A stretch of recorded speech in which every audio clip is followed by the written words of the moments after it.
Good evening students. Pre annual এক্সামিনেশনের পর তোমাদের যেটুকু সিলেবাস বাকি আছে সেই সিলেবাসটুকু শেষ করাবো। আমরা অক্সিজেন অধ্যায়টি আলোচনা করছিলাম। এই অক্সিজেন অধ্যায়ে তোমাদের যে বিষয়টি খুব গুরুত্বপূর্ণ, সেই গুরুত্বপূর্ণ বিষয়টি হলো অক্সিজেনের ভৌত ধর্ম এবং রাসায়নিক ধর্ম। সেগুলো নিয়ে আজকে আমি আলোচনা করছি। প্রথমেই দেখো, অক্সিজেন একটি বর্ণহীন, গন্ধহীন, স্বাদহীন, সাধারণ, তাই তো? আমরা সাধারণ উষ্ণতায় কী হয়, এটাই গ্যাসীয় পদার্থরূপে পাই।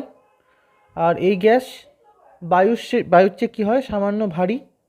আর প্রমাণ উষ্ণতা ও চাপের ঘনত্ব হচ্ছে 1.42 গ্রাম পার লিটার। ওকে, তো এই কি হয়, অক্সিজেন গ্যাসের কি হয়, যেটা আমরা তো জলে এই গ্যাসের দ্রাব্যতা খুবই কম। আর -183 ডিগ্রি সেলসিয়াস উষ্ণতায় একে ঘনীভূত করলে কি হয়, এটি হালকা নীল রঙের তরলে পরিণত হয়। এই তরল অক্সিজেনের যে হিমাঙ্ক হচ্ছে সেটা হচ্ছে কি -218 ডিগ্রি সেলসিয়াস, এবং স্ফুটনাঙ্ক আগেই বললাম -183 ডিগ্রি সেলসিয়াস। ওকে, তরল হাইড্রোজেন ব্যবহার করে তরল অক্সিজেনকে কঠিনে পরিণত করলে তার নীল বর্ণের কঠিন অবস্থা লাভ করে। বোঝা গেল? নেক্সট পয়েন্ট দেখো কি হচ্ছে, এটি লিটমাসের বর্ণ পরিবর্তন করতে পারে না। ওকে, অর্থাৎ কোনো নীল লিটমাসকে লাল লিটমাসে পরিণত করতে পারে না, এবং লাল লিটমাসকে নীল লিটমাসে পরিণত করতে পারে না। আর তিনটে আইসোটোপ কি হচ্ছে সাধারণত, O8 16, 8 হচ্ছে পারমাণবিক ক্রমাঙ্ক, 16 হচ্ছে পারমাণবিক ভর। ওকে, তো এই যে দেখতে পাচ্ছ, এবং আরও দুটো আছে কি, O8 17, O8 18। এই তিনটে আইসোটোপের মধ্যে যেটা সবথেকে বেশি পরিমাণে পাওয়া যায় সেটা হচ্ছে O8 16। ওকে, তাহলে তরল অক্সিজেনকে যে আমরা কঠিন অক্সিজেনে পরিণত করতে গেলে কি করতে হবে, তরল O2কে হালকা নীল বর্ণের যে তরল O2 সেটাকে -218 ডিগ্রি সেলসিয়াস তাপমাত্রায় যদি আমরা কি করি, হিট করি, তাহলে কি হবে, কঠিন O2, নীল বর্ণের কঠিন O2 পাবো, কঠিন অবস্থা, এবং এটা বিশেষ অবস্থা। এই প্রসঙ্গে আমরা পরবর্তী ক্ষেত্রে আসছি, সেটা হচ্ছে কি, অক্সিজেনের কিছু রাসায়নিক ধর্ম দেখা যায়, এবং রাসায়নিক ধর্মগুলি হচ্ছে কি, দহনে সহায়তা। অক্সিজেন কিন্তু নিজে দাহ্য নয়, কিন্তু অন্যের দহনে সহায়তা করে। যেমন কি, carbon plus oxygen, carbon dioxide. Okay, এক্ষেত্রে প্রচুর তাপ উৎপন্ন হয়। ওকে, নেক্সট হচ্ছে কি, অক্সিজেনের রাসায়নিক সক্রিয়তা। নেক্সট পয়েন্ট, এখানে কি লিখব আমরা, অক্সিজেন রাসায়নিকভাবে খুবই সক্রিয় মৌল। আমরা জানি কি, নিষ্ক্রিয় গ্যাস সোনা, প্ল্যাটিনাম, ক্লোরিন, ব্রোমিন, আয়োডিন প্রভৃতি ছাড়া প্রায় সমস্ত পদার্থের সঙ্গেই এই গ্যাস প্রত্যক্ষভাবে যুক্ত হয়ে যৌগ গঠন করতে পারে, অর্থাৎ খুবই রাসায়নিকভাবে সক্রিয়।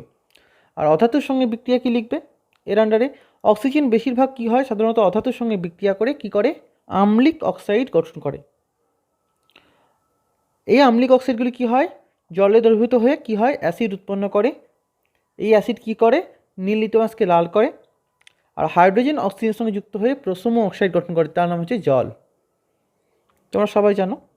তো উদাহরণ হিসেবে আমরা বলতে পারি, যেমন দেখো, carbon plus oxygen, carbon dioxide, সেই কার্বন ডাইঅক্সাইড প্লাস আবার যদি জল আমরা করি, কার্বনিক অ্যাসিড উৎপন্ন হয়, তো এটা মৃদু অ্যাসিড। আবার 2H2 প্লাস O2 কী হয়, 2H2O, এটা হচ্ছে প্রোসোমো অক্সাইড, জল। তা ধাতু, আর একটা পয়েন্ট এখানে লিখতে হবে তোমাদের, অধাতুর সঙ্গে যেমন বিক্রিয়া হলো, এখানে এটাকে 6 নম্বর পয়েন্ট করে দিই, আর এটাকে 5 নম্বর করে দিই, এটা 4 নম্বর লিখবে, ধাতুর সঙ্গে বিক্রিয়া। তাহলে অক্সিজেনের এটা আরেকটা রাসায়নিক প্রপার্টি, অর্থাৎ কেমিক্যাল প্রপার্টিজ, রাসায়নিক ধর্ম, ধাতুর সঙ্গে বিক্রিয়া। তো ধাতুর সঙ্গে অক্সিজেনের বিক্রিয়া কী হয়, ক্ষারীয় অক্সাইড গঠন হয়। আর এগুলো আবার জলে দ্রবীভূত হয়ে কী উৎপন্ন করে? ক্ষার উৎপন্ন করে, যা কী করে? লাল লিটমাসকে নীল করে। উদাহরণ হিসেবে কী হবে? 4Na+O2 2Na2O। ওকে, আর এই Na2O অর্থাৎ সোডিয়াম অক্সাইড Na2O + H2O কী হবে? 2NaOH। পরের যে প্রপার্টিটা তোমরা সবাই জানো, যে এটা হচ্ছে জারণ ধর্ম। অক্সিজেন একটি উত্তম জারক। দ্বিপরমাণুক অক্সিজেন অণু পারমাণবিক অক্সিজেনে ভেঙে গেলে আরও শক্তিশালী জারকে পরিণত হয়। ওকে, বোঝা গেল। আর মরচে পড়া কী হবে? জলীয় বাষ্পের উপস্থিতিতে লোহার সঙ্গে অক্সিজেনের বিক্রিয়ায় মরচে পড়ে। আমরা সবাই জানি ফেরিক অক্সাইডের আস্তরণ পড়ে, তাই তো? লোহার উপর মরচে পড়া। তো এই অক্সিজেন গ্যাসের রাসায়নিক সক্রিয়তা সম্পর্কে আরেকটি প্রশ্ন আসে, যে পারমাণবিক অক্সিজেন বলতে কী বোঝায়? উচ্চ উষ্ণতায় অক্সিজেন অণু ভেঙে যায় এবং অণু ভেঙে গিয়ে পারমাণবিক অক্সিজেন উৎপন্ন করে। এই পারমাণবিক অক্সিজেন কি বলা হয়? খুবই শক্তিশালী জারক। কি হয় এখানে? O2 ভেঙে গিয়ে অক্সিজেন প্লাস অক্সিজেন মাইনাস তাপ এক্ষেত্রে। ওকে, তো এই যে রাসায়নিকভাবে খুব সক্রিয় হচ্ছে অক্সিজেন, বেশি উষ্ণতায় এবং অনুঘটকের উপস্থিতিতে এর সক্রিয়তা আরও বৃদ্ধি পেয়ে যায়। এটা দেখা গেছে যে নিষ্ক্রিয় গ্যাস সাধারণত সোনা, প্ল্যাটিনাম এবং কিছু নোবেল ধাতু ছাড়া প্রায় সমস্ত পদার্থের সঙ্গেই প্রত্যক্ষভাবে যুক্ত হয়ে পড়ে। ওকে, তো আগেই বললাম ধাতুর সঙ্গে বিক্রিয়ায় ক্ষারীয় অক্সাইড গঠন করে এবং অধাতুর সঙ্গে বিক্রিয়ায় আম্লিক অক্সাইড গঠন করে। আর জিঙ্ক আর অ্যালুমিনিয়ামের সঙ্গে বিক্রিয়া করে উভধর্মী অক্সাইড গঠন করে, জিঙ্ক অক্সাইড, অ্যালুমিনিয়াম অক্সাইড। ওকে, বোঝা গেল। নেক্সট তোমাদের আসছি, দেখো রাসায়নিক সক্রিয়তা যে টপিকটা পড়াচ্ছিলাম সেখান থেকে তোমাদের এবার জানতে হবে হচ্ছে অক্সাইড সম্পর্কে। তো অক্সিজেনের সঙ্গে কী হয়? বিভিন্ন রাসায়নিক বিক্রিয়ায়, বিভিন্ন মৌলের রাসায়নিক বিক্রিয়ায় যে দ্বিমৌল যৌগ উৎপন্ন হয়, যেখানে অন্য মৌলটির তুলনায় অক্সিজেন বেশি তড়িৎ ঋণাত্মক, ইলেকট্রোনেগেটিভ, ওকে, তাকে অক্সাইড বলা হয়।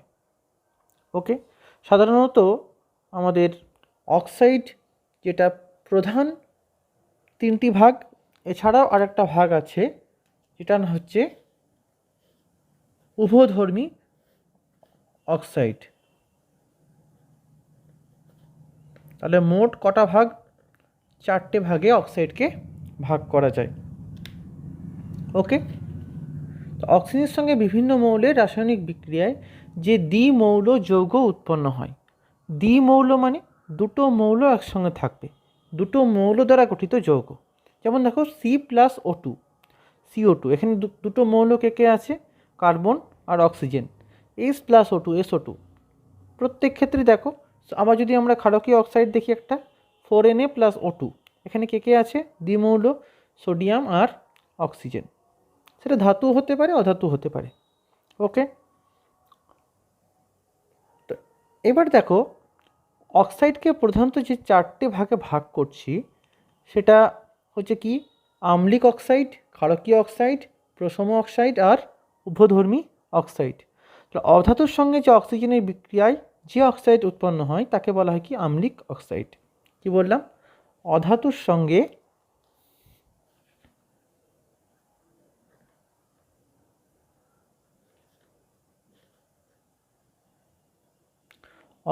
সঙ্গে অক্সিজেনের বিক্রিয়ায় যে অক্সাইড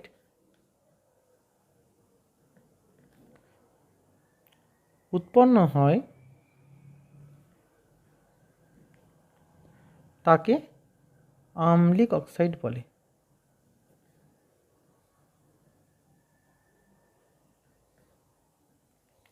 তাকে আম্লিক অক্সাইড বলা হয়।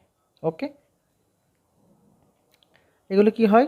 এই আম্লিক অক্সাইডগুলোর ধর্ম কি? জলে দ্রবীভূত হয়ে অ্যাসিড উৎপন্ন করে।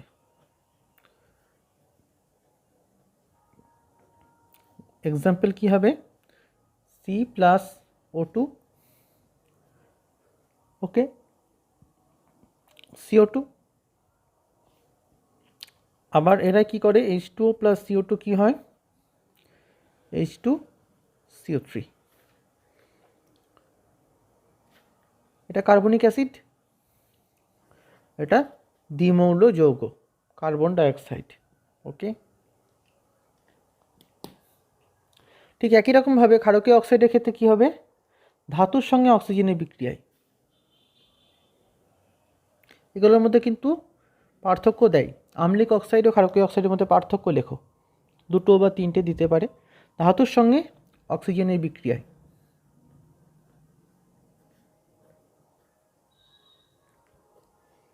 যে অক্সাইড উৎপন্ন হয়, ঠিক একই রকমভাবে কী হয়, এটা জলে দ্রবীভূত হয়ে কী উৎপন্ন করে,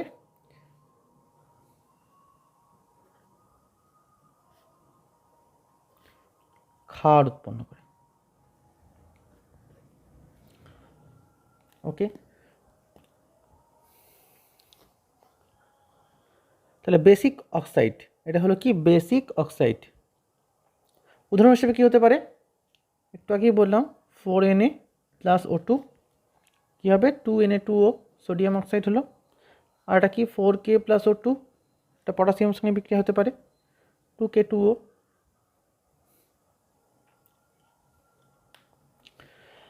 এবার আসছে কি প্রশম অক্সাইড। যেসব অক্সাইড কি হয়, অ্যাসিড বা ক্ষার কারোর সঙ্গেই বিক্রিয়া করে না, যেসব অক্সাইড অ্যাসিড বা ক্ষার কারোর সঙ্গে বিক্রিয়া করে না।